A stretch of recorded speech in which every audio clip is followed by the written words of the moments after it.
body bags where horror lies. Who is this irresistible creature who has an insatiable love for the dead?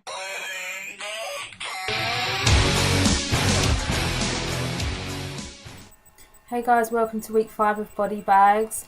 It is of course Wednesday. Happy Wednesday everybody. This is your fright chick speaking, and I have decided to pick for the very first week of theme weeks for October the 1998 classic Urban Legend.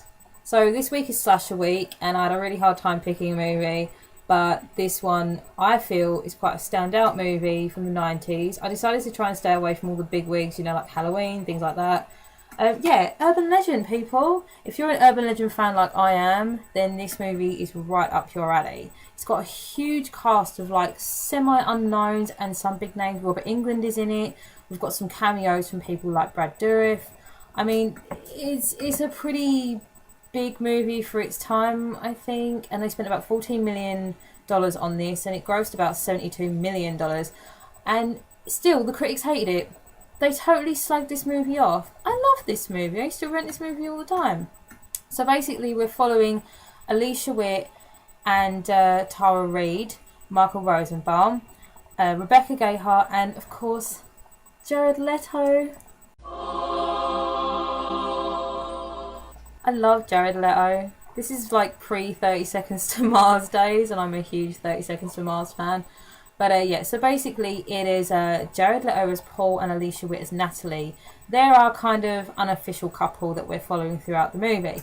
And they are all going to college, and it's basically, the movie takes place around their campus, and we get a whole bunch of different urban legends thrown in that have nothing really to do with the killer and all that sort of stuff. You know, we've got like Bloody Mary, and we've got like the old lady microwaving the dog. So there's all these like awesome urban legends thrown into the movie, as well as the plot, which is basically there is a killer on campus, and the killer is killing these people using urban legends. Now, some of the cast die, mainly it's supporting cast, but I'm not going to name who gets killed in this movie, but I will say how. So we have the boyfriend hanging from a tree while the girlfriend waits in the car. We have the axe murderer in the back of the car.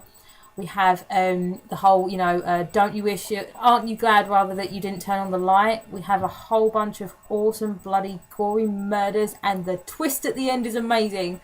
It's really hard for me to talk about the movie because I don't want to give away who gets killed. I don't want to give away who the killer is. I don't want to give away like any real huge spoilers, but of course it's hard because there's quite a lot of stuff happening.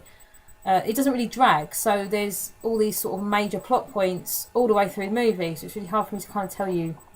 But yeah, Natalie and Paul basically team up. He's sort of the campus journalist. They team up and they are trying to figure out who the killer is. There is a point when they think it is a certain someone who we meet in the movie because of another urban legend that happened years previous. But then, of course, we find out that this is complete bullshit and it's somebody else that we didn't expect. The first time I saw this movie, I was totally blown away by the ending. I did not expect it to be who it was. I didn't expect the reason, I guess the motive behind the killings. You never really find that out until the very end. And it's just like, oh, wow, that makes perfect sense. And half of you's kind of going, yeah, go killer. And the other half is like, oh, shit, no, wait a minute, you're the killer. I don't want you to win. But yeah, the movie is brilliant. The cast is very good. The acting's good. It doesn't drag. It did spawn 2 sequels. We have Urban Legends Final Cut, which I'm pretty sure I'm holding up right now. No, that is Urban Legends 2. Urban Legends 2 Final Cut, which came out in 2000. Not amazing. Good cast, but not as good as the first one. Then we have the direct-to-video third movie, Urban Legends Bloody Mary. This is actually a pretty good film in its own right. I don't think they should have put it as part of the franchise. I think it could have done pretty well on its own. But yeah, that's the basic plot of the movie. You know, there's a killer on campus and they're killing people with urban legends. Very interestingly done. The effects are great. The urban legends that they picked are very good. I was very, very entertained the whole way through the movie.